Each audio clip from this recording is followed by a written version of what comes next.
So we'll go back to the programming here. Want to start by introducing our guest, Fred Kent.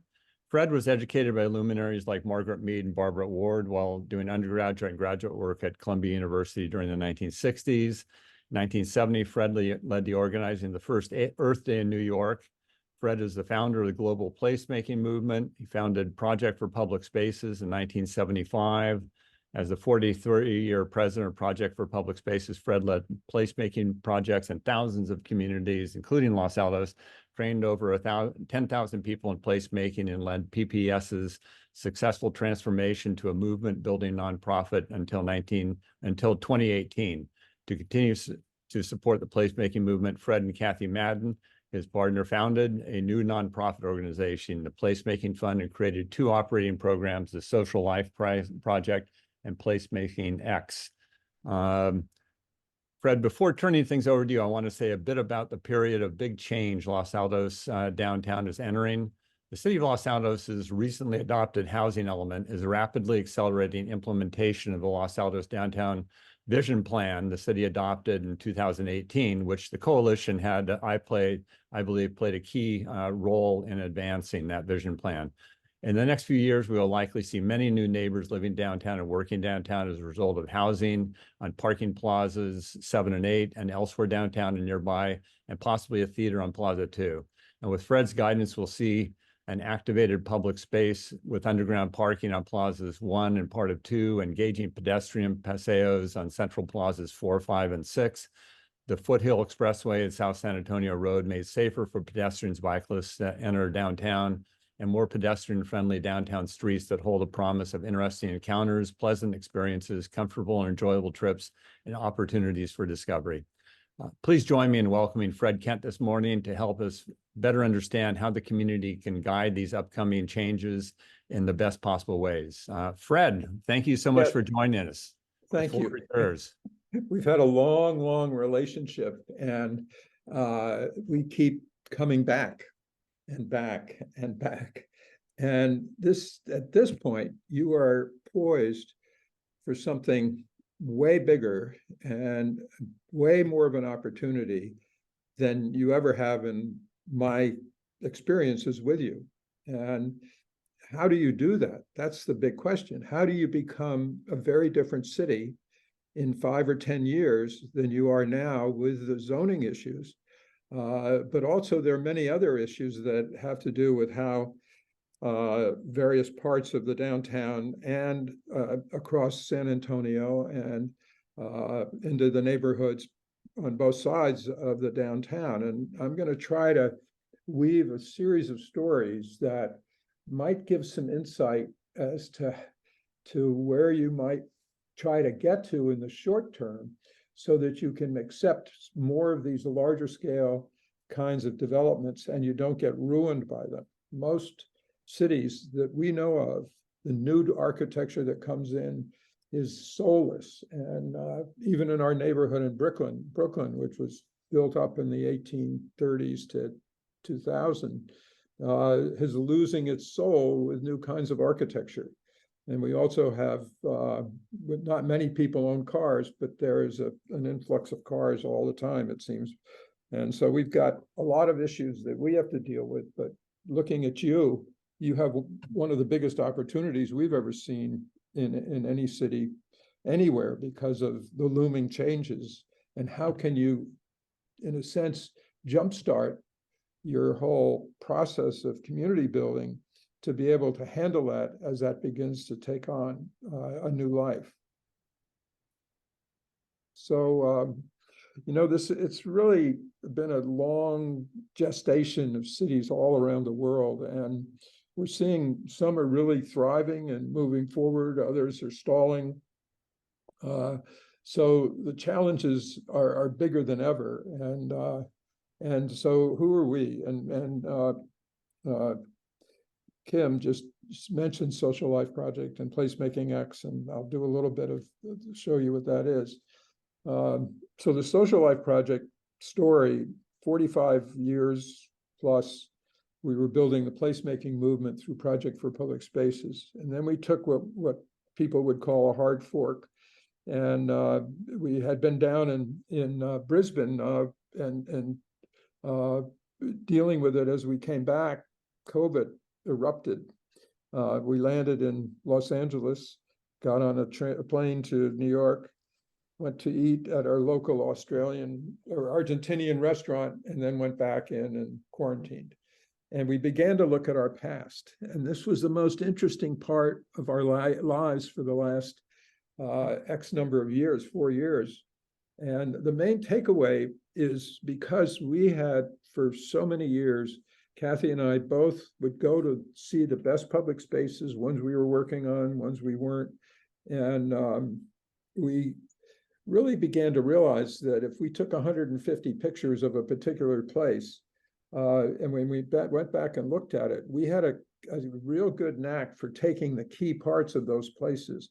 We would be able to look at them and see something that we hadn't seen when we were there taking those original pictures. So it's fascinating. And we're going to share some of that because really the main takeaway is that you can see a lot just by observing. And if you set up a process where you can observe public spaces in Los Altos over time and begin to see where people go and what they do, you can actually begin to see where it might lead in the future. And we're going to do some of that with some of the work that we've done. So we just came back last month from the first international placemaking summit for placemaking leaders around the world. There 150 people came. And we had this amazing setting for an event. And different groups from Latin America, from the Middle East, Asia,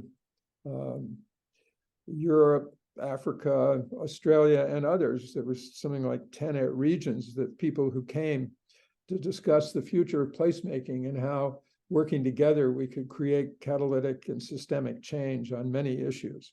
And some of the issues that I'm going to be talking with you about are part of that. So this is the summit, the results of that. And, you can go on if you want to, if you're interested in it, you can go look at it. So my thinking, and I think probably, Kim, you would say the same thing, is that you could redefine the city of the future for the modern world. Because with your zoning issues and how that's going to impact it, it can either impact it in a good way or a bad way. And so our view increasingly is, how do we draw from the past when we didn't have all the automobiles? We had people more in social settings and connecting with people. And how do we get back to that? So all of us are placemakers, every single person. We all are placemakers, whether we know it or not. We go to the places where we thrive. We all can help make our communities better. You all who are watching this are certainly prime people in Los Altos, and the whole process is, how do we create a kind of wholeness in a community where everyone can thrive, and so on. So placemaking mobilizes entire communities, cities, and countries to define their future. It adds purpose and foundation to people's lives. It creates ownership and shared value. It allows wisdom, local wisdom and common sense to thrive. And people like Jane Jacobs, has this, is just one of the font of wisdom, is intricate minglings of different uses in cities are not a form of chaos, but they represent a complex and highly developed form of order. So complexity and intensity is what makes a community really thrive. And the head of Volkswagen used a quote of ours: if you plan cities for cars and traffic, you get cars and traffic. If you plan for people and places, you get people and places. I think he was fired by the board of Volkswagen because they can't do that. They're in the business of building cars. But he put that up in a big talk, and I was part of that. So you can read the other thing on the left about, hefty bites, street is widened here, another straightened there, and so on and so forth. But cumulatively, the effect is enormous. And that's what's happened in every city, everywhere. And part of it is that when we started in 1975, these were the disciplines that you had to deal with, and they were pretty reasonable generally. But then as time went on, all these other disciplines started coming in. And so now, if you want to do anything, all of these people representing these disciplines have to be at the table in order to participate and add their thinking and expertise to it. So what we've done is sort of shifted away from master planning, which we never liked, more to a vision kind of planning and short-term, lighter, quicker, cheaper activations, which cumulatively can shape a city. And we've used that in many, many locations, including Detroit, where we fixed up the downtown with a beach in the heart of the downtown. So this quote here, if architecture is frozen music and urban planning is composition, placemaking is improvisational street performance. Architects are one of the discipline, and traffic engineers are part of the architecture of communities, and they've almost consistently failed to create the kind of dynamic, iterative type of places that people can live in and grow with them. And so that placemaking has really sort of moved into that vacuum, and why we had the meeting in Mexico City last month. In creating the future, how do we make architecture happy music and planning vision and placemaking as improvisation?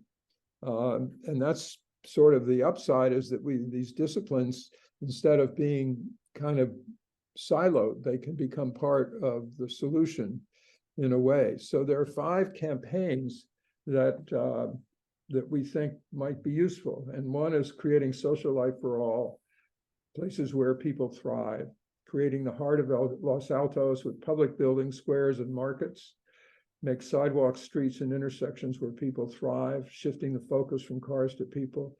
And then architecture of place, open up buildings and bring the inside out, creating vibrant communities.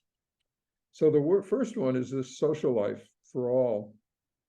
And the first campaign is that social inclusion and the creation of public spaces that welcome people from all different backgrounds is really got to be the foundation of your future. And we have done a whole lot of work on looking at different user groups like kids, women, couples, and men, and many other kinds of ways to shape your community. It's all part of the Social Life Project. And it's really fascinating to look at kids and how they use public spaces. Women and couples and men, they're all so different, but they all need to be treated and made. And then the whole concept of just happiness and well-being, and being able to connect in places where people can thrive, and passion. There are certain places in certain public spaces where there's more passion than other places. And so we're always looking for that. And just the whole idea of joy and happiness is something that people are all seeking. And so that's the role of placemaking, and for every member of every community everywhere. So creating the heart of Los Altos, public buildings, squares, and markets, and I'm sort of going to meander around, so hold on to your seats. This is one of the most incredibly interesting places we've ever been, is the Victual Market in Munich. And it's one of those places that has woven together some of the most dynamic, unique settings. And we were able to look and see them. And we saw stuff that we never would have seen if we hadn't taken so many pictures and gone back. So the yellow one is a sort of an area where there's a coffee stand and a soup place, and it's right here. So this bench right there in the middle is really interesting, because it's so well used, because it's right between the 2 vendors, and so people come and spend time there. But this is what the bench looks like at night. And in the morning, look at that rickety thing. Someone comes, one of the 2 vendors comes, and they put this on top of that. And then what happens is people come and sit on it. And they have joy and happiness, and they're observing, and it's right where you want to be, right where the heart of the action is, and between two vendors that are very prominent on in this part of the market. Then going behind that, we learned something else amazing.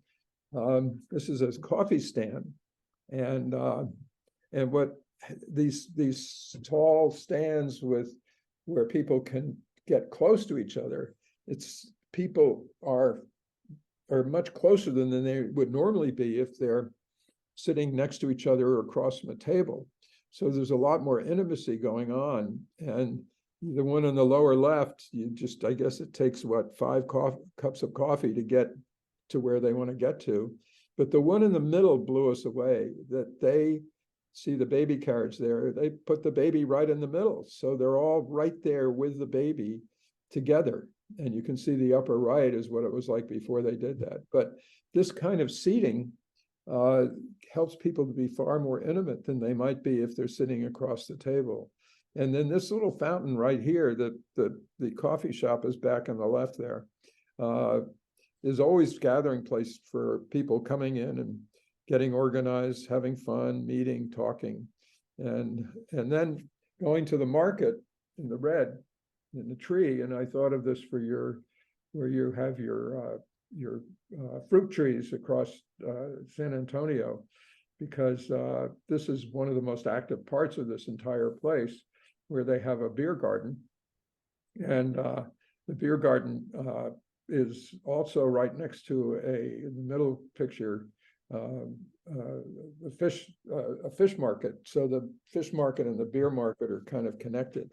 But throughout that area, they have these little features that people naturally gather by to clean off their fruit or whatever they have, get water. And this is open year round. And here's the fish market there. So in another one that we've been involved in is Detroit, where the heart of Detroit became the major square. And we did the plan for this. And then we put a beach in the middle of Detroit, and it was a paradigm shift. And so showing you this is what you need, are some paradigm shifts as you sort of grow your community with a vision of being a very different one in 5 or 10 years. And what do you put in the public spaces? How do you create the public spaces? So making sidewalks, streets, and intersections where people thrive, shifting the focus from cars to people, is a big deal for every city everywhere. And we're just consumed by cars, and the car culture is not helping. And it's really the big reason why we have such a serious issue with social isolation and loneliness out there. So when I've always thought about this town in the Czech Republic. We did a lot of work throughout Eastern Europe in restoring social life after the wall came down, because they had been restricted so effectively in not being able to communicate things that they felt were important. So this was one of them, but I saw it as kind of shaped a little bit like Los Altos, with the way narrow at one point and opening up. And so here are the 4 intersections that are really devastating for you. And what this means is, as you look at those intersections, these are really horrible intersections. And the one on the right, there's no crosswalk. And the one on the left is that there's 4 intersections. And all it says when I look at it is you can only have cars if you want to get to Los Altos, or you have to take your life in your hands. So this kind of isolation is really devastating for such a wonderful city where you've accomplished so much. So the future, by dealing with this both there and on San Antonio, if you look at this picture, it's all about streets and cars. And there are really no squares or markets, except maybe on a weekend or something. And then there is a small park up there, but that's sort of out of sight, out of mind. and the streets are too wide and the sidewalks too narrow and the lots and lots of parking is obviously not your future. So when you're adding to the density, if you add more cars to support that, you're just going to cut yourself off from the kind of future you can have. So the future is a very, very big issue and really needs to be thought about very carefully. So here's San Antonio, and you've got that, I don't want to say anything too nasty about that yard of dead trees, but also the library. I was thinking, if there are 1 million cars a year going by the library there, maybe 500 know that it's a library. It is not, and it's a very well used and terrific library, but it should have a strong presence, as should all of those buildings along San Antonio on both sides. And San Antonio should no longer be a throughway, but the heart and the main thoroughfare connecting both sides of San Antonio together so that the downtown is an integral part of that neighborhood. And by slowing the traffic down and narrowing the lanes and taking the turning lanes out at that intersection, and realizing that the future is not cars, but it's going to be about experience. And when people in vehicles can slow down and actually see what's going on, because there's a lot going on, that'll bring that section of San Antonio into compliance with your community and be able to move back and forth as though it's not a big wall, but a way to funnel people back and forth comfortably and conveniently. Now, this is what that whole section looks like. And when you look carefully at the road and the buildings, you really don't see what they are or what they need to be in the future. We have been one of our favorite cities around the world, and the best Main Street is Saratoga Springs in New York. And I just put that linear image there below yours.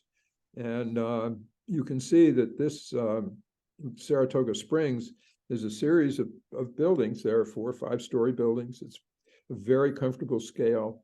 It's really one of the best main streets, and they have 30 to 35-foot sidewalks. And those sidewalks, well, here's San Antonio, and then here's Saratoga Springs. It looks like Saratoga Springs is wider. But what happens with Saratoga Springs is that you can see the sidewalk on the right it's up next to the buildings, and then they have these little green spaces or plazas going down to the road and where the parking is. So there are 6 lanes of traffic related activity there, and yet it doesn't feel like it's there because you're far enough away to not have it right in your face, as so many streets do. And so you can see these beautiful buildings, historic buildings with porches and decks and areas where people can gather and play. And this is one of this you pay $900 to stay here on Route 9. It's and the patio or porch there is always full of traffic, people. And what we see here, the kids on the bottom there, our big indicator of a good sidewalk is where children can roam free. So when we see that, we know the traffic isn't overwhelming. It's that it is a place where that parents can let their children have some freedom, and we'll show you more of that. So now going to our neighborhood in Brooklyn, our neighborhood is older. It's probably maybe collectively the best, same size, I don't know. But what's going on with us is this is our recycling woman who goes through every so often and collects the cans. But all of the deliveries are now being made by these kinds of vehicles. So as you build, and we have too many cars and people can't, but we have very few cars relative to the number of people. So This is one of the ways that we get our deliveries. I don't think we've had a truck delivering anything for us for a long time. But this is one of our favorite spots, and it's on a corner, and it's a pharmacy with ice cream, but this corner space is always available. It is a totally free, you don't have to buy anything to come here and hang out. And it's one of the great hangout places in our neighborhood. And here's what goes on inside and outside. Those are neighborhood people just casually being there. And then across the street, that we call reciprocal gesture, is this Meslab, which is an Italian place, and they start copying what the pharmacy does, and they build it up so that they're both now kind of not competing but collaborating, and this as becomes a much stronger destination for everyone. But all of this is just lighter, quicker, cheaper, and self-done because it benefits them. And this is the ultimate placemaking of improvisation. And it just keeps improvising. And there's so much more on this and other as well. So the whole idea of kids roaming free is absolutely just a mind-blowing shift in what we think of our set. If we start with sidewalks and we realize that we want the social life to be on our sidewalks, and that people of all kinds, of all ages, can be there with ample room to have pleasure and joy and connect, that's great. Now, you've done so much there in Los Altos, but now multiply that by a factor of 10, and it's what you're going to need as you move forward. Your streets are too wide, the lanes are too wide, the sidewalks are too narrow. In most places, some you have wider sidewalks, but really creating the public spaces of the future needs to be done now, and there are many ways to do it, both from a lighter, quicker, cheaper point of view, but double loading sidewalks and things like that. So the whole concept of seating is also needs to shift, and this is the Paris bench that's dotted all over the city, and it can accommodate people in many different ways. And then this is one that you wouldn't put on a street corner, but you might put in a plaza or square. And then this is one of the newer ones, these planks. And it's just amazing how people are attracted to them, and they climb on them, and they have dinners on them, and so on and so forth. And then the corner bench, which is this flat thing surrounding a tree, was designed by a local food merchant, and put it out, and it became the gathering place at that corner, and then down the block, and created this double-loaded emerging hub that everyone goes to. And then getting into the art bit, I want to keep going faster, but the art, this is up in Boston, and it's just one of those great pieces of art that everyone has to go to and sit on or be part of, and another one in San Diego. So then architecture of place, opening up buildings to bring the inside out, creating these vibrant communities, is another really big part. This is the era of architecture, the international style architecture, where they really didn't want anyone to be there. So they filled up the space and made it unusable. And these have to go. These buildings are pretty much empty, and they have to go and redone these into squares or plazas, and opening up the bases of the buildings so that they can become the life for the people that will be probably living in here rather than just working. So the whole concept of the corner store, the cafe, you all know these things. These are colorful and easy to do. They're not expensive, but extending beyond what you have, and making it them more prominent, and double loading, and in a very aggressive way, and narrowing the sidewalk. By doing this, you can begin to see the streets you want in the future. And that future, I don't know what you think it is, but it certainly is going to emerge pretty fast as people begin to realize the development potential. This is one of our favorite buildings in Paris. they just roll out all the food right on these stationary places, and people can, even without going into the store, they can buy, and every one of them is totally engaged in the plaza in front of it. And here's a perfect example. And this is another one. So making it fun is critical. And the whole thing that Holly White says, I end in praise. With small spaces, the multiplier effect is tremendous. It's not just the number of people using them, but the larger number who pass by and enjoy them vicariously, or even the larger number who feel better about them for city center, for the knowledge of them. For cities, such places are priceless, whatever the cost. They're built of a set of basics, and they're right in front of our noses. So this is your challenge. And you've done well to date, but now you've got to multiply that by 10 and really begin to put in much stronger, more prominent, more evident public spaces and wider sidewalks. And there are all kinds of ways to do it. We have websites, our sites are full of examples. So when you go back and look at this, the social life for all, places where people thrive, create the heart of Los Altos. I would say that your heart is not there yet. Maybe some of the buildings might constitute that, but it needs to be much bigger than just one building.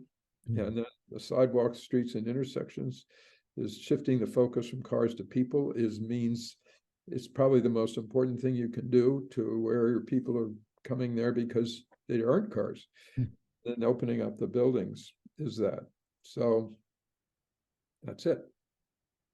Fred, thank you so much for the great presentation. Really appreciate it. I don't know if you can end your screen sharing there so we can I will stop it. see more of you, but that was wonderful. I'm going to ask just a few questions and then ask members of the audience to raise their hands. A few things. How would you recommend the community approach making through the quicker, lighter, cheaper approach, Foothill Expressway and San Antonio Road safer? Well, I would immediately set up some widened sidewalks and with bollards. In New Haven, they did this. They actually moved the sidewalk out beyond where the parking was. So they took out one of the lanes, but you could, if you have angle parking, which is maybe way too much width. Well, you don't have that on the Parkway or on San Antonio. So it's beginning to narrow the lanes. Lane narrowing has a big impact on speed and perception. What you're trying to do is create an environment that people can slow down and see what's going on. So if you open up the library and you create this plaza in front of it, there's this thing that is called, a friend of ours wrote a book on was it speed bumps? Where what happens is because there's so much going on, people slow down. There's no reason to slow down. It's like a funnel. It just pulls people through. So there's a lot of small scale kinds of things that could be done, and then actually reducing the widths and putting bollards out and do some experiments on what can happen on the sidewalk. But every development project should not be a standalone, isolated property, but it should be a contiguous line of buildings connected, like Saratoga Springs. I think you could really build a great Broadway or whatever you want to call it there. There are lots of examples out there, like, for example, in Barcelona, they have the Passage de Gracia, which is really done beautifully, and they've narrowed the lanes and they have much wider sidewalks and they double load the sidewalks and everyone walks on them. So how do you get people to walk in terms of a promenade and taking and put crosswalks and reduce the capacity of the street too. Great. And I assume the same goes for the streets in downtown Los Altos in terms of activating them.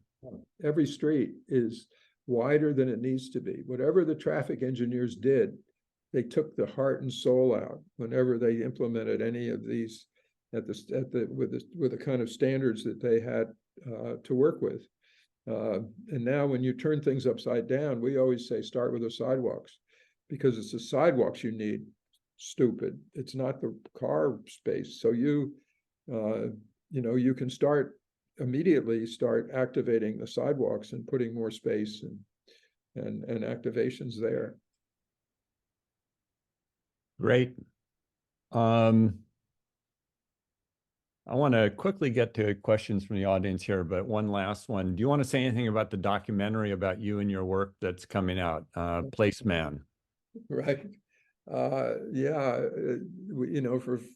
Since 1968, when I organized the Street Academy for high school dropouts, we've been on this trajectory. Earth Day in 1970 in New York City, where we took all the traffic off Fifth Avenue, and the picture of that went around the world. Even though no one knew what was going on there, it was the biggest fake news story. But people saw that Earth Day and environment became important because people were out there in the middle of the street.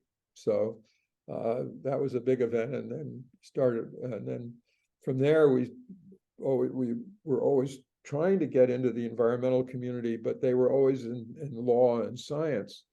So we stayed in sort of the social side of it with Margaret Mead and Jane Jacobs and those kinds of people, and Holly White, and we used their wisdom to build a whole movement around public spaces and then placemaking. And now we have 30 regional placemaking efforts around the world going on, and the connection that we just had last month is really going to pay off over the next few years. So it's quite a shift, and it's one that we're all kind of very happy about. Great. Well, we'll send a link out to that documentary as soon as it goes live next year. I'm going to turn to the audience now. Again, please raise your virtual hand. I'll call on you. Janine, I see your hand up, and then Nadja. Okay, thank you. My name is Janine Valadez. Thank you for coming. Terrific presentation. The question I have is this. I mean, I'll be honest. I'm on the Parks and Rec Commission for our city, but I'm not here in that capacity. But in that experience, we're always dealing with how we plan our city, whether it's parks, streets, traffic, everything. And I'm going to make a commentary here, again, not as a park commissioner. Our city loves order and sameness. I mean, even in our recent activation as a result of the pandemic of creating all these outside dining areas, as the pandemic eased, we immediately went from a very improvisational, varied installation, and now we want everybody's to look the same, and it has to be the same size, and it has to be in a certain place. So I noticed your pictures, they're simply a cacophony of improvisation, color, dissimilarity. Can you comment as to sameness versus cacophony, and why you think the latter is better? Because I agree with that, but we need a way to convince people that that's a good thing. Placemaking is about improvisation. It's about allowing the character of that entity or that institution to thrive and to expose itself in ways that everyone can then take part in. So when you start trying to regulate, you really start losing that, and you go back into the world where we get isolated and we don't participate. And so it's really a choice of which way you want to be. If you want to be a cohesive, friendly, open, and engaging community, open to all kinds of people, doing all kinds of things, that's the social life for all. You need it. You need every culture. You need everyone shining and participating. And anytime, I mean, the biggest obstacle, frankly, wherever we've been, has been government and the regulations that they have put in. COVID got us out of that, but now they want to kind of wrap us back up. So the public spaces should be public and defined by the people who they are there to be able to add their kind of perception and ideas about how they might like people to participate with what they do. Thank you. Nadja. Good morning. Thank you so much for the presentation.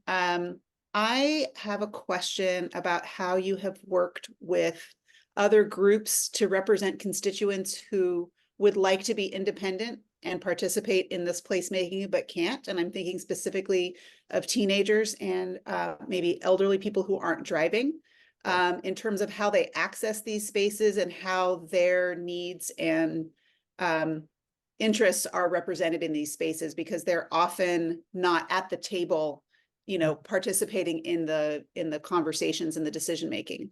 So I'd love to hear some perspective on that. Yeah, if you go to our site, the Social Life Project website, we have amazing images of kids, of women, of men, and couples.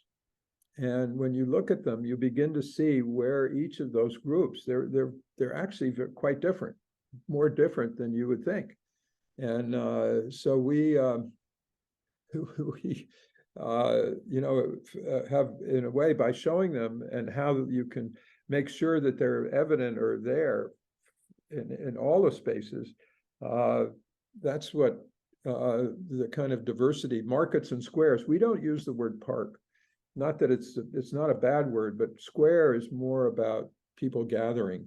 And part of it can be a park-like facility, can be a market, but they're diverse, multi-use, multi-layered, and they invite everyone.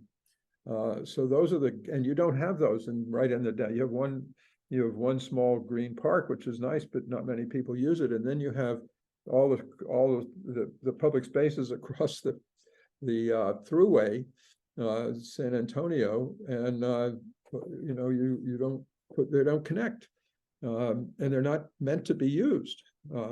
So there's a pretty big shift there, and it's really why we've persisted in trying to be involved with you all as a organization that is. We just did a post on how to deal with social life and isolation. And we're beginning to talk with the World Health Organization about the kind of ways that they can do it. And so, you know, this is a big change that's now required. Thank you. Thank you, Fred. Next, Linda, Mayor Linda Swan of Los Altos Hills. And I'm afraid I may have skipped over you doing the introductions, Linda. I apologize for that. It was kind of a confusing process here. But go ahead. What's your question? That's all right. About the parklets, I know they slow the traffic down through Los Altos, but the way they're configured, do you think they pull people out of their cars into walking, or only if they're going to that restaurant anyway? Do they notice them? I'm not sure that they're really a big draw for pedestrians. Well, we don't use the word parklet. We look more at clusters or what we call emerging hubs. So if you get 3 or 4 restaurants and a few stores, you might have a pretty good section of a sidewalk that is drawing people. And that's definitely the case in Brooklyn, where we live.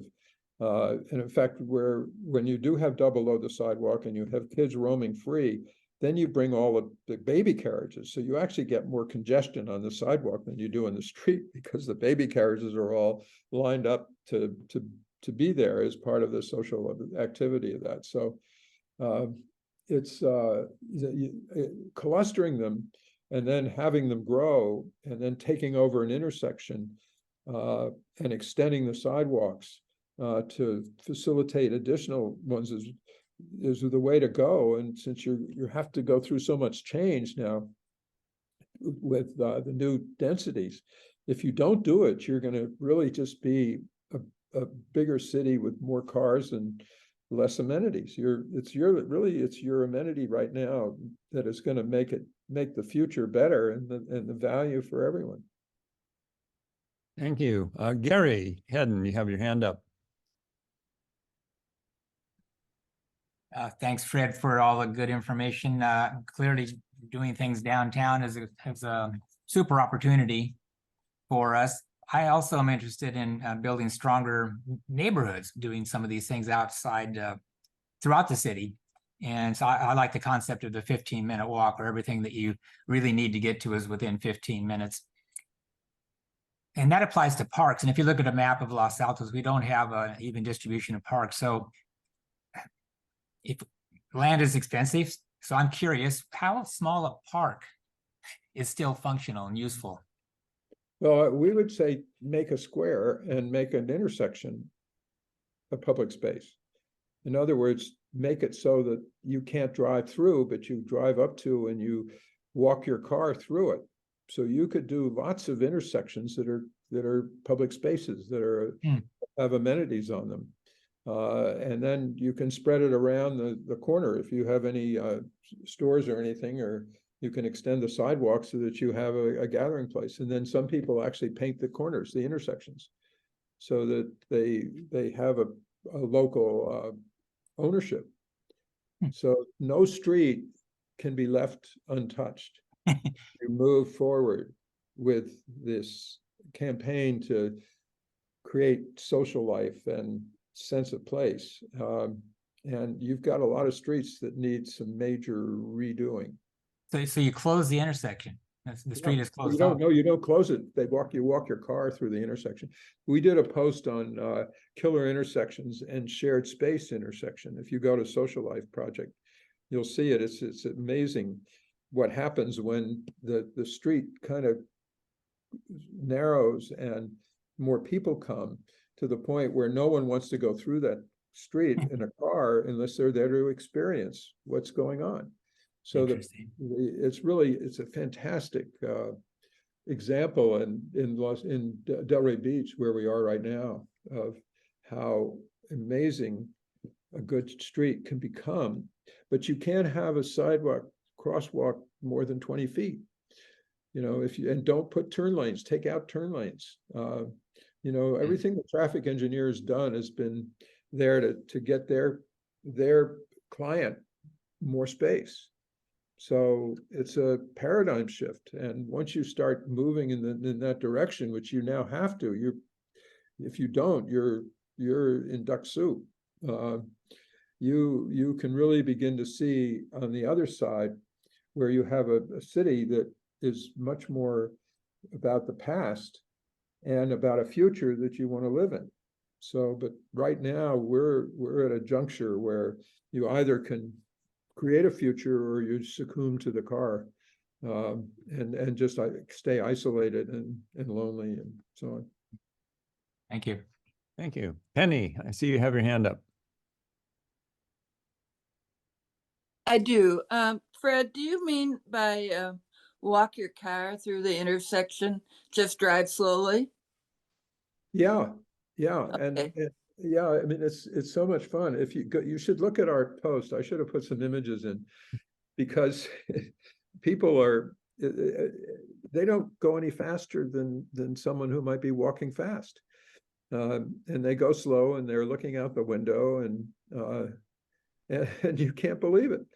And there's one picture that we had a picture where this woman, she had one of those containers with different kinds of drinks in it in one hand and her cell phone in the other. And she was walking across the street without any hesitation and no fear. And she drank a little bit on the way, but she was, everyone who was there knew that it was safe to be there, and the cars respected that.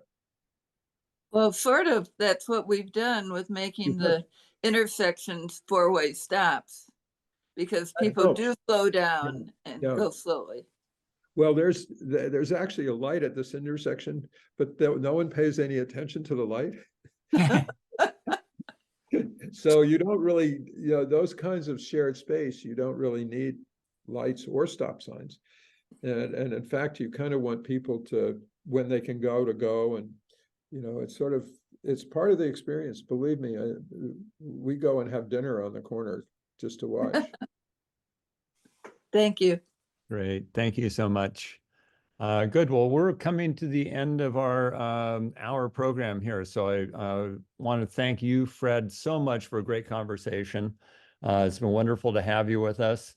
I know some people need to leave at 9:30. I don't know if there are other questions. I know Fred can stick around if people do have them, but I wanted to make a few announcements before we hit 9:30. Our next meeting is on Friday, January 12th from 8:30 to 9:30 a.m. Please join us for a discussion entitled U.S. Early Years Climate Action Plan with Joe Waters, co-founder and CEO of Capita.org. If you would like to be added to the Los Altos Community Coalition mailing list, please send an email to info@losaltoscommunitycoalition.org. I think the email would be posted for your convenience in chat. And a big thank you to the Los Altos Mountain View Community Foundation for providing the coalition with financial and in-kind support. I see there's another hand up for a question with Fred. Janine. If you have time, it's a real quick question. What, in your opinion, is the role of both mass transportation and the rideshare economy on these kinds of placemaking initiatives? Oh, well, it's obviously very important, but a lot of these trips are very local. And when you're living in an area like you have to get your car to go just about anywhere. I mean, even across across San Antonio. So how do you make it so you don't get in a car? In Brooklyn, where was built in the 1850s, we have very narrow intersections, and so we're always walking. Sometimes we might go for a month or two without even getting in a car, and we don't have just 15-minute period. We have 3 minutes to the corner coffee shop and a restaurant, and then 7 minutes to another place. But in 15 minutes, we will have gone to the city hall, and so there's lots more things going on within, and the idea that perhaps having those spaces also. So you believed in mixed zoning? Oh, for sure, yeah, absolutely. And even we're looking at garage. We have put a porch on every building. If you do that, and people add porches, and then open up their walls or planning, then you start getting connections, and then people are walking more. So it's sort of like a movement that where the patio or the porch becomes once again the place to gather. So that's a pretty big deal. And the bench on the corner is another one where you have a place to sit, and then people are more apt to walk because they might see someone they know. So there are these subtle little things that add up, and then and then people will drive along and say, "Do you want to ride?" or something like that, so that you can go further. Great. Well, I don't see any other hands, and we are over time. So Fred, I want to thank you so much for spending this time with us this morning, and for the time you spent in Los Altos before. For folks that don't recall or weren't here when it happened, Fred has done several workshops here, and hopefully we'll do more in the future, because I think we've had a great partnership and we've accomplished a lot, and you're doing great things in the planet. So Fred, thanks so much for spending your time with us this morning. And with that, I want to wrap it up. I look forward to seeing all of you in January, if not over the holidays. Happy holidays, everybody. Thanks for joining us today. Sure, thank you.